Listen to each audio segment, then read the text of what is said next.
We'll get close to the end of this chapter today, and then we're going to start metabolism. And metabolism, I hate to tell you, it's tons scarier than anything else that we've actually learned because it's a lot of chemistry in that.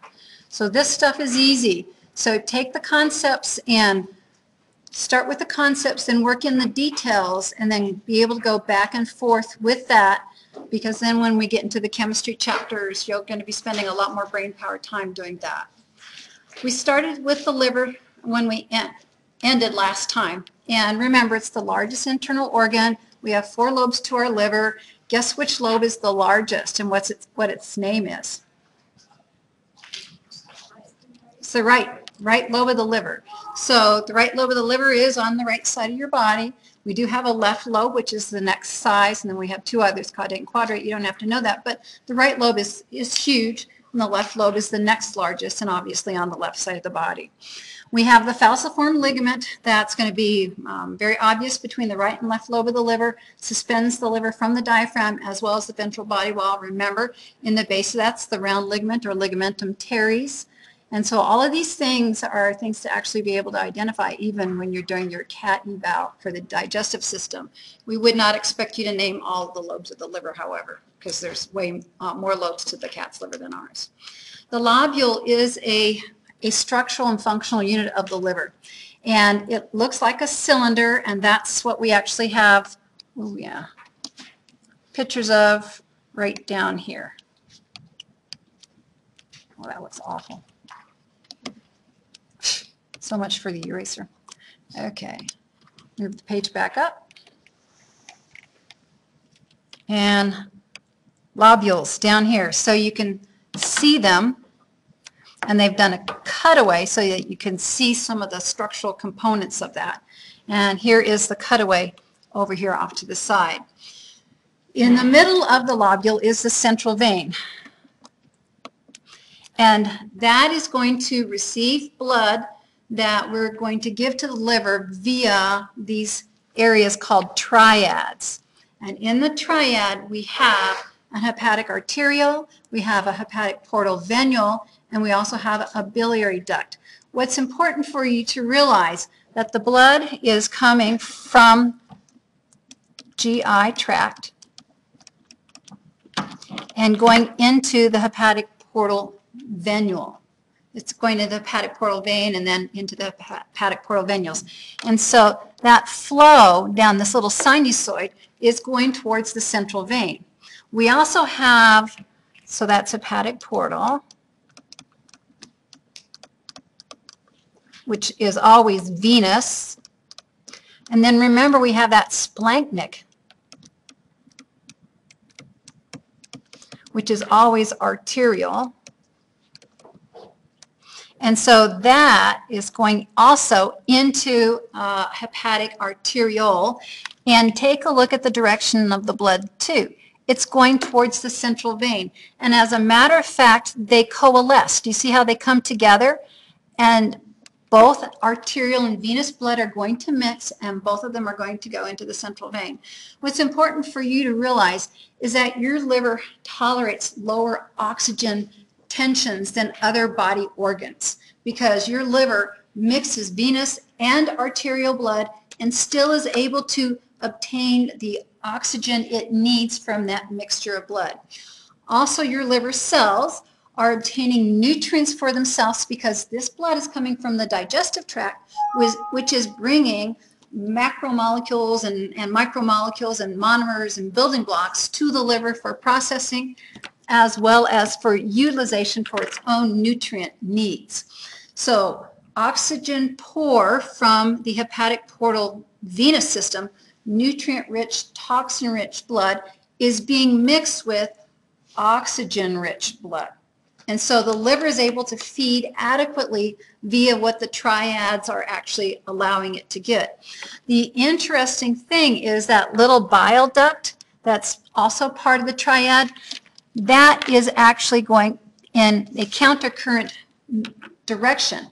So where everything's going to the central vein, bile, which is being produced by the cells as kind of like a waste product, is going in the opposite direction into the little bile ductules, which will eventually empty into the hepatic ducts, which will come from right lobe and left lobe, and they'll come together, and that's why we call the right hepatic duct the right hepatic duct, the left hepatic duct from the left lobe of the liver, where they come together. That's now the common hepatic duct.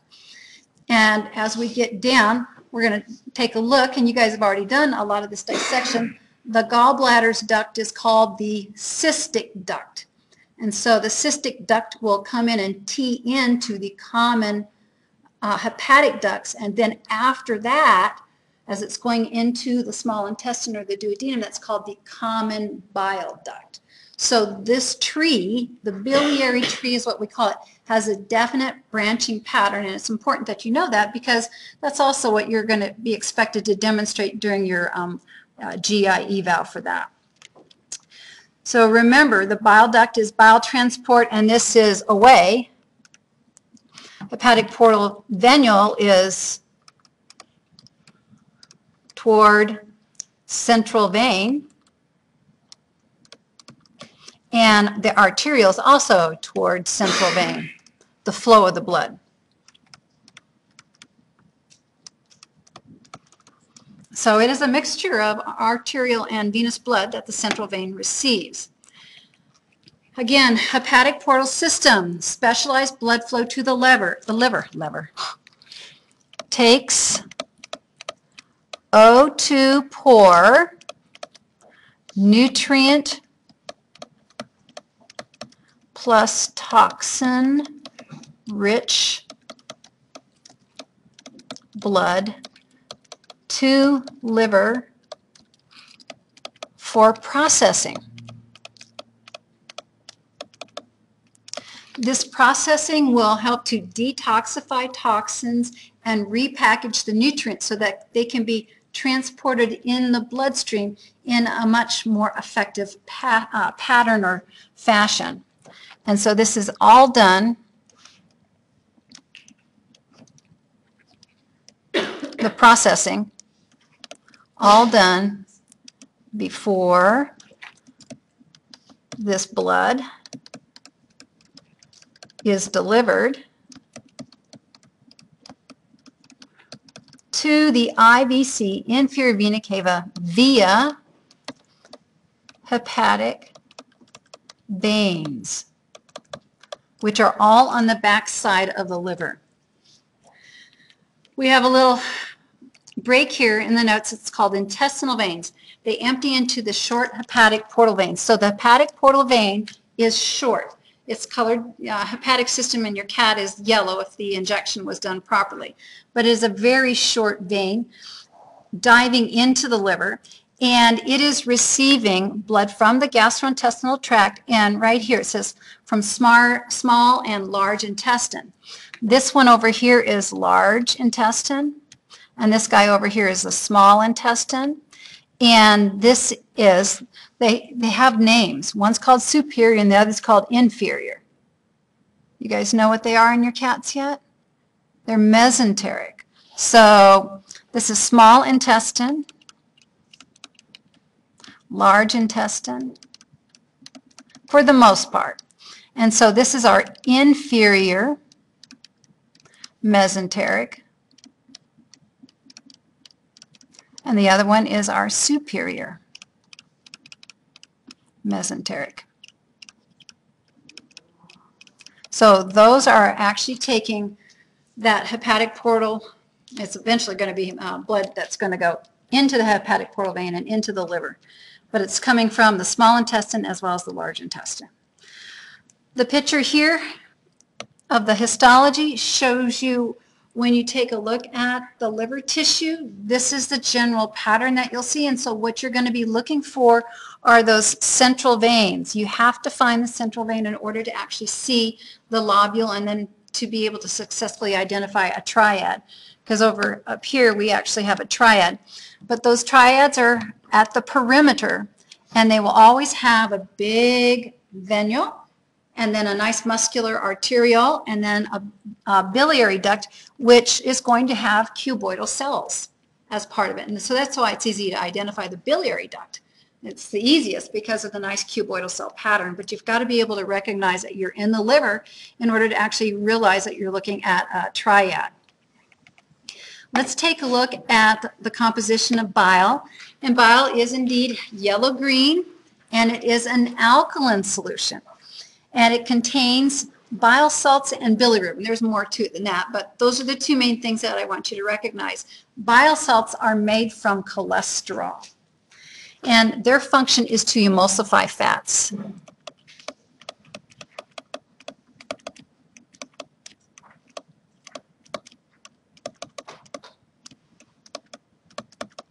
And remember, emulsification is to take fats with a little bit of something else and shake it up really good and create little bitty droplets that you are going to maintain the droplet size by putting a layer around them to where they can't coalesce anymore, because you guys know fat likes to just coalesce. So we have to put something in there that stops it from coalescing, and that's the emulsification agent, which in our case is actually bile salts.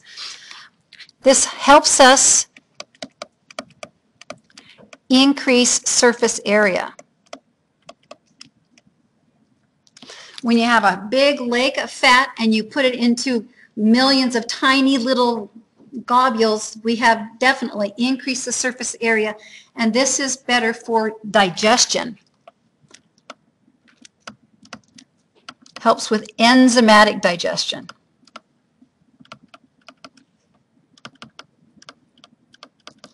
And because these are actually working on fats, then we're also, the enzymatic digestion would be with a lipase.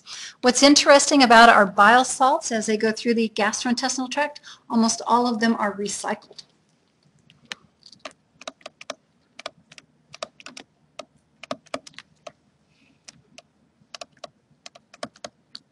And what that means by recycle, that means that as they go down the digestive tract, they get reabsorbed. And so we reabsorb them, and then we put them back into our bile, and then we just recycle it all the time. So it's an interesting process. This recycling occurs in the ileum, which is the end of the small intestine. The other part of bile that I want you to know about is bilirubin, and it is a yellow waste product from the breakdown of heme, so it's not recyclable for us because it's waste material and we cannot use it again, and it's yellow. And you know when somebody has a problem with bilirubin, because what color are they? They're yellow. They're jaundiced, and that jaundice refers to a liver process. So bilirubin itself, actually for us to visualize it, it has that yellow appearance. What's interesting though is that bilirubin is actually used by our gut bacteria.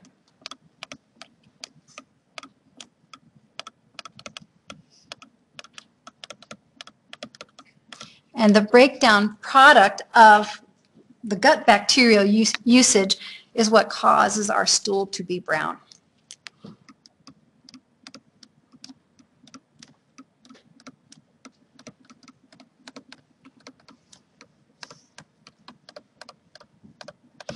And so hepatitis is inflammation of the liver, and that can cause jaundice.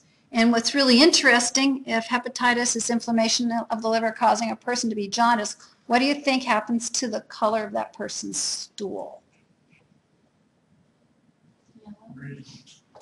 It no longer is brown. It more often is very pale in coloration. So it's really interesting. The brown coloration to your stool is really actually due to the presence of bilirubin being utilized by our gut microbiome, causing the stool to have that brown color. The gallbladder itself is a thin-walled green sac. As you saw, it's very dark green, embedded in the liver itself, and it's associated with the right lobe of the liver. So it's at the very edge of the liver anteriorly, and it's the right lobe.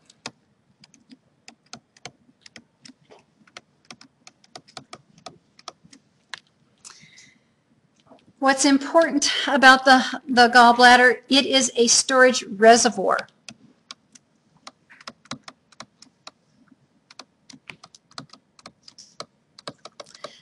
And that's why we can remove it. One of the reasons we remove gallbladders is for, well, actually there's one main reason, others is infection, but what's the main reason we remove gallbladders? Gallstones. Guess what the foundation chemical is of gallstones? It's cholesterol. So bile is, well, our bile salts are derivatives of cholesterol. They come from cholesterol, and our gallstones are actually cholesterol based. So that's what's really interesting. They're cholesterol based, and it's just like a pearl. Once you put a little cholesterol seed in there, it starts to get bigger and bigger and bigger and bigger in that aspect of it. When it gets big enough to where it blocks the cystic duct, then you will have biliary colic, because the gallbladder is squeezing, trying to eject bile into the duct system going to the duodenum or small intestine, and it can't. And so it's a smooth muscle contracting, and it cannot empty its contents, and so that is actually what causes that pain.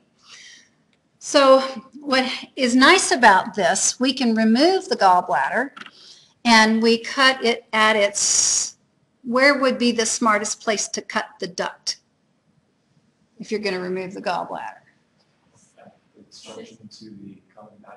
Yeah, at the cystic duct. Because if you actually cut the common hepatic ducts, are you going to have a problem? Big time. You have biliary Beckett, right? You'll have hepatitis and jaundice and a sick patient and all that kind of stuff. So it's very important to always make sure you anatomically cut the cystic duct so you leave the rest of the duct system intact. Now, it's a storage reservoir, so I want you to realize, remember the right hepatic duct, the left hepatic duct coming together to form the common hepatic duct, the cystic duct teeing in, and now we have the common bile duct going to the duodenum. And I want you to realize that your liver's dripping bile into the system 24/7, drip, drip, drip, drip, drip, drip. So what happens is you fill up the common bile duct first, and then you overflow into the cystic duct and the gallbladder, and then you can even overflow the other ducts as we go back towards the liver. You guys following me with that? That's what it is. That's why I say it's a storage place. It's a reservoir. So then when you have a high-fat meal, because that's what bile is for, when you have a high-fat meal, this is detected by fat being in the small intestine, the duodenum. And earlier I mentioned about cholecystokinin, or CCK. It's a hormone that is released when fat enters the small intestine.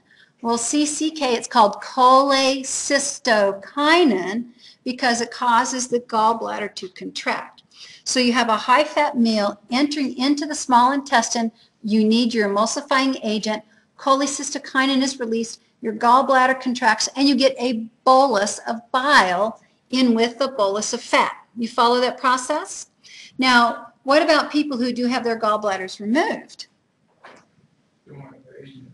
They don't have that bolus anymore of emulsifying agent. So what happens if that person eats a high-fat meal, they get fatty product diarrhea because they can't handle that large amount of fat in the digestive tract. It's actually quite irritating, and it will cause them to have diarrhea.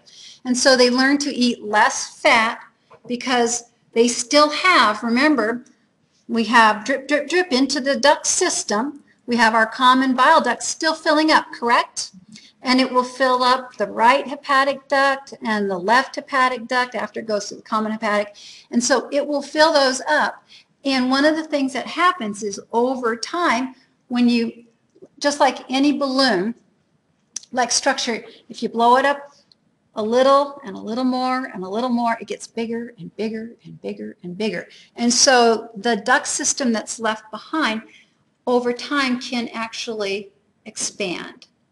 So it's not a restrictive duct, and because we've already talked about the muscle in the duct system must be smooth muscle, and what's so unique about smooth muscle, that's why we like it for our bladder.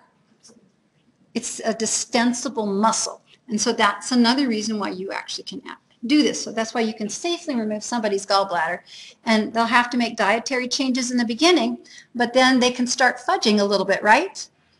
And then they say, well, I don't have any problems eating fat anymore. And I go, yep, I can see your duct system right now, big and fat on the inside. So it's taken the place of the removed gallbladder, which is fine that it's big and fat, because what's the chance of getting stones in a big fat system? not very big. So they're actually in pretty good shape. So that's something to actually realize about the gallbladder. It's a storage or overflow reservoir for bile. Yes? Do they need any supplemental enzyme? Do they need any supplemental enzyme? The answer is no, because you're still getting bile, which is containing all the stuff that it contained before. The difference is the quantity administered. CCK will cause the gallbladder to contract, and you'll get this large bolus, large volume of bile, which will take care of that volume of fat that's now in the digestive tract. So regulation of bile release, trigger when fatty chyme enters the duodenum. And remember, that's at the end of the meal. So CCK is our abbreviation for cholecystokinin, and that's an intestinal hormone, is released when this fatty chyme enters the duodenum and causes contraction of GB, gallbladder. The other thing about CCK, it also stimulates pancreatic secretion release or pancreatic juice release.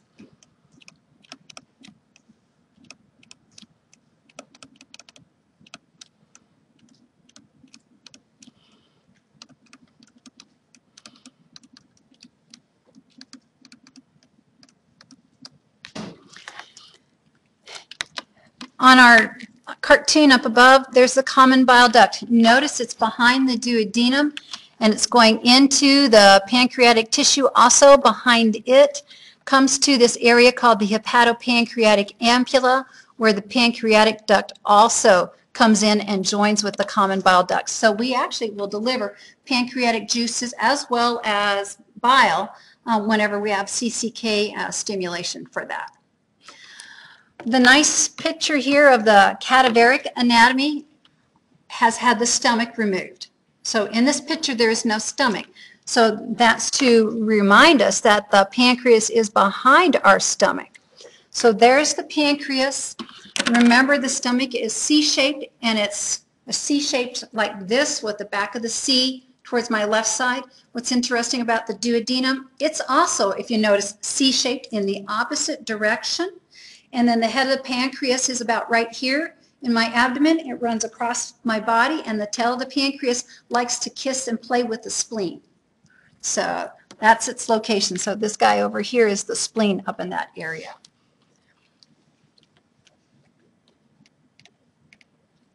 Pancreas itself, slender organ, and you guys notice in the cat it looks kind of like squished oatmeal type of stuff. Extends across the abdomen underneath, and what that means is deep to the stomach. And the bulk of the pancreas is actually exocrine, and it's acinar tissue. Acinus, acini, it's acinar. It's predominantly this type of a structural component or unit right up here that we see. These guys are all acini.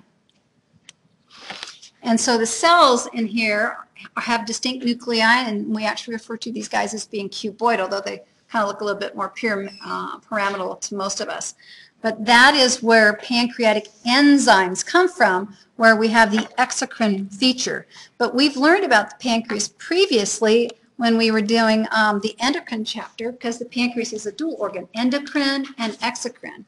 And so its endocrine function are indeed the pancreatic islets, and it secretes two hormones from those pancreatic islets. And most everybody remembers one of them, insulin, and what's the other one? Glucagon. So indeed insulin, that's why I can say everybody remembers one of them, insulin, and glucagon. And they do opposite things, correct? Insulin helps to decrease blood sugar by helping glucose go into the cells. Glucagon helps to increase blood sugar because we've been too much fasting, and we're actually starting to have too low of a blood sugar level to actually feed our cells. So they have the opposite effect. Exocrine, the acinar tissue, they are secreting enzymes in their inactive form. So we can kind of do a shortcut, but remember, shortcuts don't promote real good learning, but it shows you right up here up top what the acinar cell secretes. So it secretes amylase,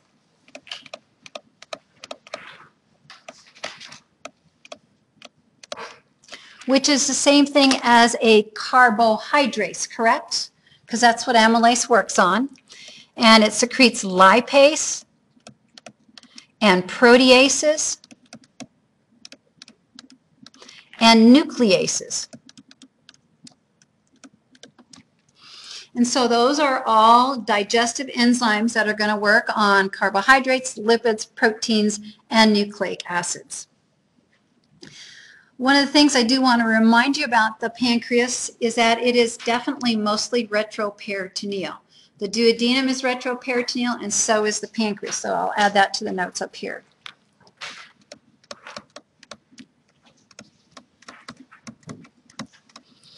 And you guys remember, you did have to break through some coating, some serosa, whenever you were actually trying to uncover the pancreas in your cats. And so it's the same for us too, being actually retroperitoneal.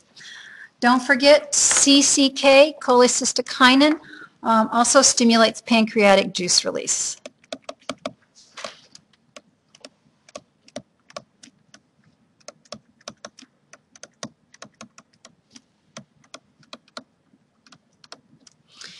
The composition of pancreatic juice is what you would expect it to be, mostly water. But then one of the things to realize is that this is going into the same area that our acidic chyme goes into. And so it's not surprising that HCO3 is high in our pancreatic juice. That's called bicarbonate. And remember, this is to help neutralize acids. So it makes sense that it would actually have that in it. Plus our above digestive enzymes.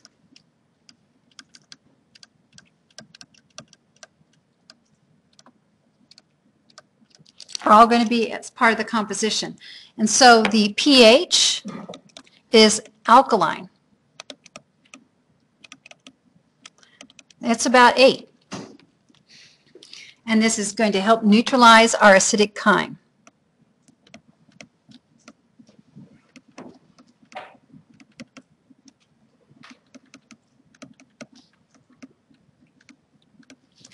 The other thing about this pH change, once you put the pancreatic juices into the duodenum, this pH change is going to actually be responsible for activating these enzymes.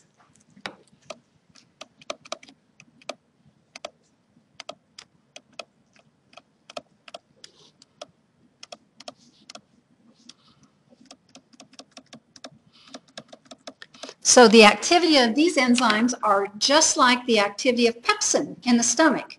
Pepsin is produced, it's a protein digesting enzyme, and it's produced in an inactive form, and once it gets into an acid pH, boom, it's activated. And so all of these ACEs that we talked about here with the pancreas, they are being produced in an alkaline environment. And so then once you take this alkaline pancreatic juice and mix it with the acid chyme, we get a pH change, and boom, you get activation of those enzymes. And that's a pretty slick trick, because the pancreas, if it didn't do it this way, it would auto-digest, correct? Because it doesn't have those mucous neck cells. When we take a look at all of the acinar tissue of our pancreas, we don't see any mucus cells there to protect us from these enzymatic action on us. So pancreatitis is an inflammation of the pancreas, and the digestive enzymes from the pancreas are actually eating away the pancreas itself. So this is a very effective way to produce an enzyme that will digest, but won't digest yourself, because it's produced at one pH and then gets activated at another pH. Going into what's been going on digestive-wise in the small intestine, remember digestion is breaking things down into their monomers. We actually have not had any significant digestion of fats until this time.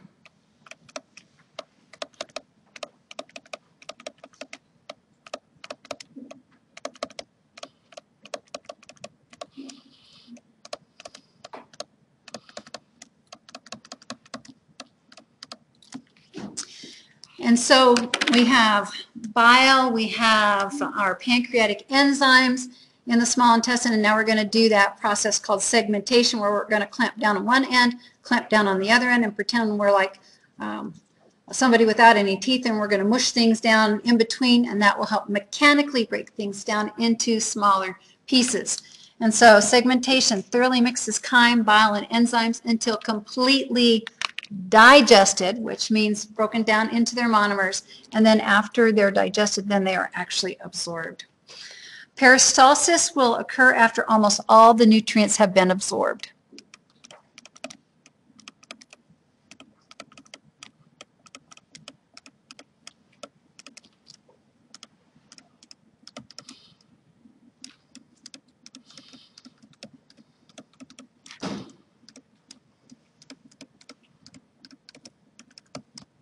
And I'm going to add in an area, because we'll do segmentation, then we'll do peristalsis after we've got what our system, our area feels like we've got the most out of it, and it will peristalsis it to the next area, and they'll do segmentation and then get more out of it until they eke out every little bit that they actually can. So that's how things work or move through the small intestine. Large intestine, major function is indeed the absorption of water, because we've been putting a lot of water in everything. And then the elimination of fecal material, which is stuff that we actually cannot use. Anatomically, the large intestine begins at the cecum, and the appendix is what actually extends from this. This is where we find this.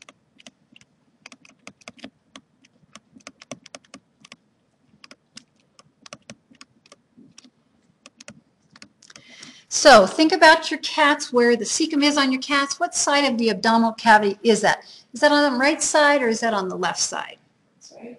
It's on the right side. And so that's where our appendix is too. It's just that the cat's cecum is kind of up higher and shorter. Ours is down here. Ours is in the right lower quadrant, right by that iliac crest, anterior superior iliac spine. That's where our cecum actually begins, and that's where our appendix is. Then the colon goes up, and it's called ascending colon. So it's going up the right side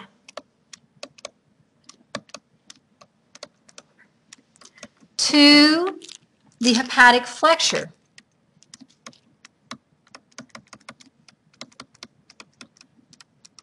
Then the transverse colon droops on down and moves on across from right to left. And then our descending colon is left side, and stuff, fecal material, is moving downward. So we give these areas the name that they have because of the direction of movement of the stuff that's inside the lumen. So transverse from left to right, or right to left, excuse me, and to splenic flexure, because that's on the left side. Then left down to the sigmoid, which is designed to bring contents back to midline, because it's on the left, and so we're going to go ahead and move it back over to the midline, and then we're going to finally bring it on down to the rectum.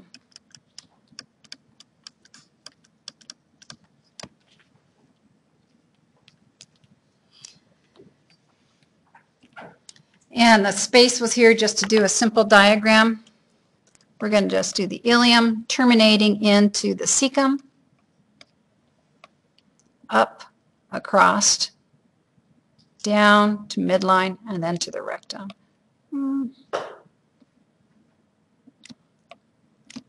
One thing about the rectum, you know that you are dealing with the rectum when you're in the pelvis. So short section, that is definitely in the pelvis. And the same thing is for your cats. And then your appendix, don't forget to add that here. This is ileum, cecum, and epi. The other things are easy enough to figure out. The rectum terminates in the anal canal, And it has two sphincters.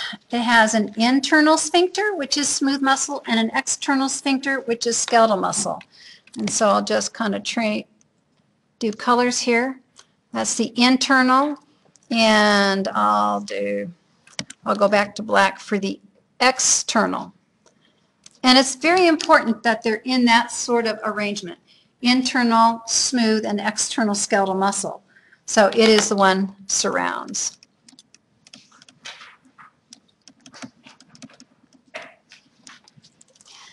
One you have voluntary control over, the other you do not. And we'll talk about the defecation reflex in just a moment. I'm going to take this space out next time I redo these notes. We don't need that because we already made our little external and internal sphincter drawing up above. Tennae coli are something the humans have that the cats do not. This is the wall of our digestive tract. Remember, the muscular layer has two layers to it, muscularis externa. The inner is circular and the outer is longitudinal.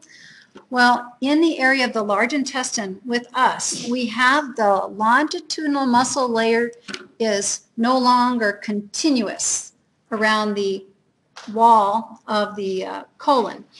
And so what we have is we have gatherings, and those gatherings of the longitudinal layer are called tennae coli.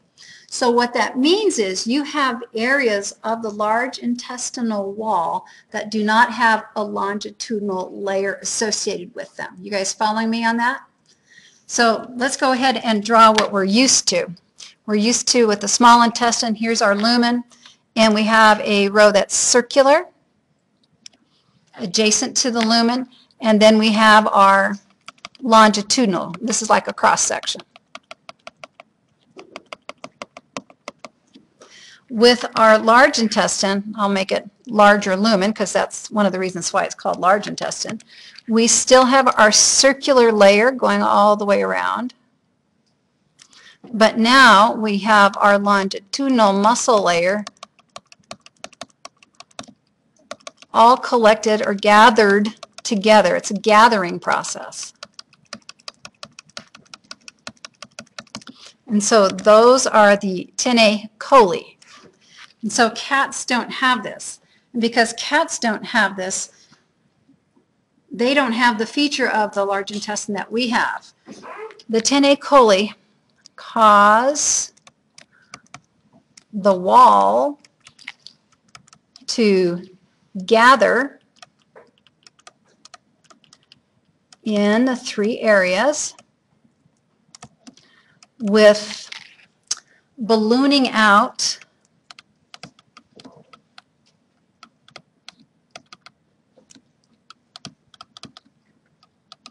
of areas in between called haustra.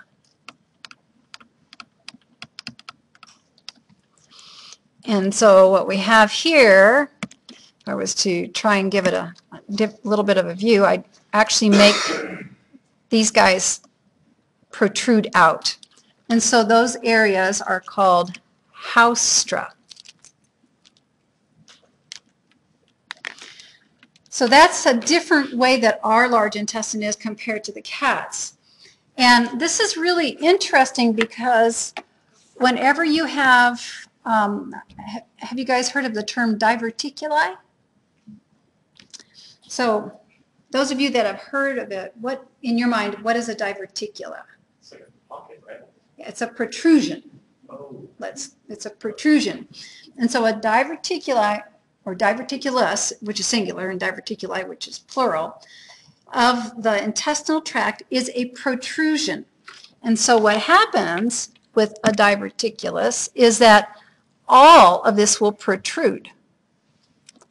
And associated with it, of course, is the smooth muscle layer in that area. And so a diverticulus is a protrusion. So from the lumen, we can actually go into a little tunnel and go into a blind pocket. You guys follow me with that? So they are blind pockets, and they are based upon the structure of the wall. Because diverticuli only occur in haustra. Can you figure out why they only occur in haustra and not in the tennae coli? because the 10A coli are much thicker in the structure that they give to the intestine or the colon in those areas. And so diverticuli are just associated with Haustra. And so diverticulosis is a person who has all these diverticuli, and diverticulitis is where they become inflamed. So if somebody has diverticulosis, it means they have all these little blind pouches coming off, and diverticulitis means inflammation of those diverticula. Osis doesn't hurt, itis does. You guys follow that process? So it's like having a hernia. You guys know what a hernia is. Isn't that what a hernia is too? It's a out-pocketing in an area that shouldn't actually happen. So these diverticuli are very similar to hernia. And typically most hernia are not painful unless we're getting a lot of strain and stuff like that associated with them. The interesting process, though, that causes people to get diverticulosis and therefore make them susceptible to diverticulitis is constipation. So constipation predisposes people to diverticulosis. And we'll talk about why in just a moment. And it's all due to the motility of the large intestine.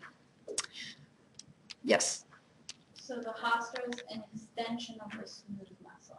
The Haustra are all covered externally, muscularis externa, circular smooth muscle only. So they're covered, but they're not made out of smooth muscle. The smooth muscle just covers the pouch, but it's not. It's all part of the. It's part of the wall. Okay. That has now bulging out. Okay. It's like a bulging belly. You can have a flat belly or a bulging belly. More muscle tone, do you bulge? Less muscle tone, do you bulge? Yes. So that's what it's all related to, muscle tone. We have less muscle, so therefore less muscle tone. And those are Haustra. Take a look at the histology cartoon and then the actual histology view. And I hope that you can appreciate a whole bunch of goblet cells here. So histology-wise, we have no plica. Oh, let me get rid of my red.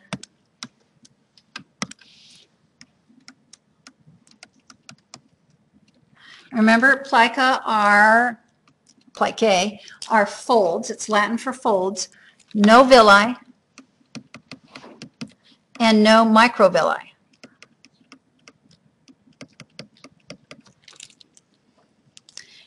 No enzymes.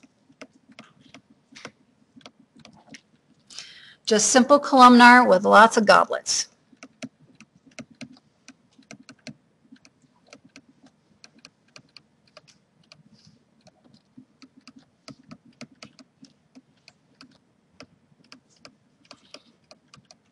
And what do you suppose the goblet cells are there for? Secretion of mucus. So we have a mucus surface layer. And why is that good? Protection. It's basically lubing up the tube, right? So that the poop slides right on through. That's what it's for. It's a lubricant. So they're there to produce that lubricant so that the material moves down the intestine in a fashion that doesn't cause you pain or discomfort or abrasions or any of that type of stuff. So does that what's it called? Diverticulosis, the condition of outpocketings. The outpocketing that decreases motility in the large intestine, is that why? It won't decrease motility. You'll still have the motility. The reason they are caused because of slow gut motility. Now, the main function of the large intestine is, let's see here, back up here, to absorb water and to eliminate fecal or undigestible material. And so what you have is, you have the more time it spends in the large intestine, the more water is absorbed, therefore the more constipated you are. The less time the fecal material is in the large intestine, the more runny the stool, and the easier it is to actually transit the material through the large intestine. So This is the time frame for everybody that's the most variable as far as time in the digestive tract. Some people have a rapid transit time, which means they have diarrhea, correct? And then some people have a very slow transit time. They go to the bathroom maybe once a week, you know, and that's kind of an extreme, but you know, people that they always are complaining about being constipated, and they are right. They are indeed suffering problems that way. And so real quickly, as far as digestion in the large intestine, almost all nutrients have been removed at this time because the goal was to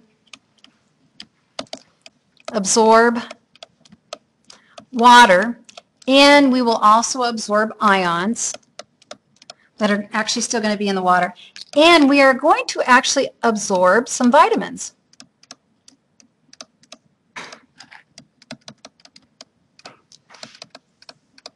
That are produced in the large intestine.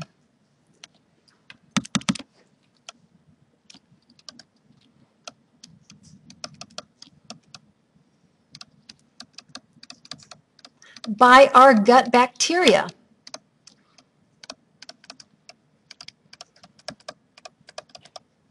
And those are some B vitamins. So our gut microbiome will make some Bs plus K, vitamin K. Vitamin K is absolutely important in making sure your coagulation cascade works properly. So this is the shot that newborns get, because newborns have very low vitamin K levels because they have no gut bacteria. So they have no gut bacteria, and it's the gut bacteria that produces the vitamin K for them. And because they've been living in a sterile environment. That means no bacteria. And so that's why the vitamin K shot is so important for newborns. The last part of the story, very slow segmentations called haustral contractions. So remember I talked about segmentations, clamp, clamp, munch, munch, munch. Well, these are very slow and also, in spite of what you would think, powerful. And so if you have fecal material that's been in the large intestine for a long period of time, that means a lot of water has been absorbed. And then when you have your segmentations in the haustra, boom, you have high pressure, which will cause then a hard fecal material to cause the wall to actually dilate and protrude out. And that's why constipation actually produces diverticulosis, because of the actual contraction of the large intestine is very high pressure, causes a hernia of that area of the intestine. Mass movements, and again, slow, powerful contractions that propel contents towards the rectum, only 2 to 3 a day. And they are usually after a meal. So it's not unusual for some people, after they eat, I got to go to the bathroom, because that is actually a stimulus for a haustral contraction. So I'll stop there. We'll talk about pooping next time. Looking forward to the poop.